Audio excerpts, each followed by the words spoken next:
거절은 우리에게 미안함과 두려움을 동반할 때가 많습니다.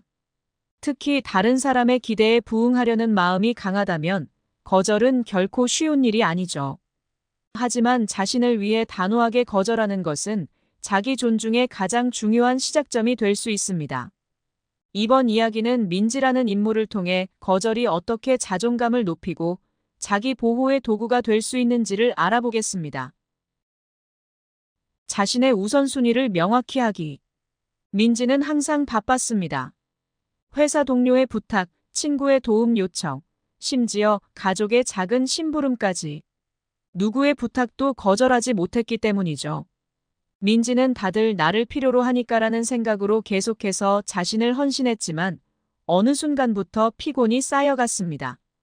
마음속 깊은 곳에서 자신이 뒤로 밀리고 있다는 느낌이 들었어요. 그러던 어느 날 민지는 아침에 거울 속 지친 자신의 모습을 보며 결심했습니다. 내가 진짜 원하는 것이 무엇인지 명확히 하고 우선 나부터 돌봐야 해.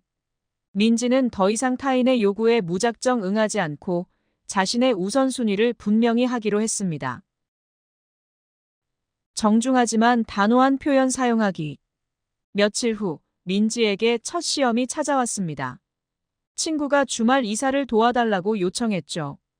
사실 민지는 이번 주말만큼은 집에서 푹 쉬고 싶었습니다. 이전에 민지라면 당연히 도와줄게 라고 했을 테지만 이번엔 달랐습니다. 민지는 용기를 내어 정중하게 말했습니다. 미안하지만 이번 주말에는 나만의 시간이 필요해.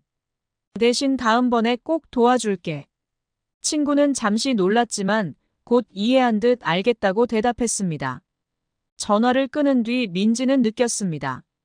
정중하면서도 단호하게 자신의 입장을 말하는 것이 결코 상대방에게 상처를 주지 않는다는 것을요. 오히려 마음에 강한 해방감이 느껴졌습니다. 설명하지 않는 연습하기. 거절의 연습은 계속되었습니다. 회사에서 상사가 갑작스럽게 추가 업무를 맡기려 할 때도 마찬가지였죠. 민지는 지금 진행 중인 프로젝트로 인해 어려울 것 같습니다라고 간결하게 말했습니다.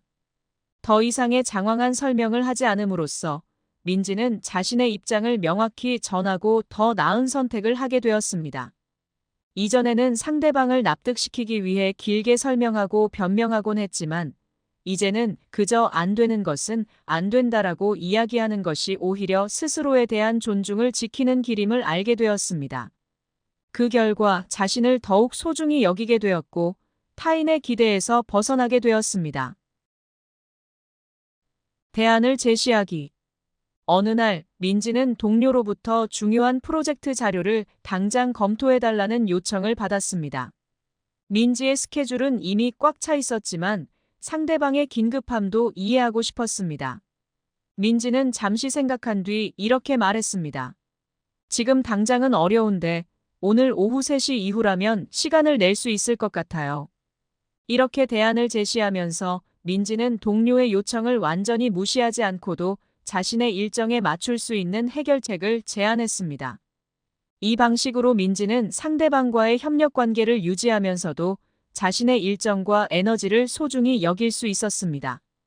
거절에 대한 부담을 줄이고 동시에 타인에 대한 배려를 잃지 않는 좋은 방법이었죠.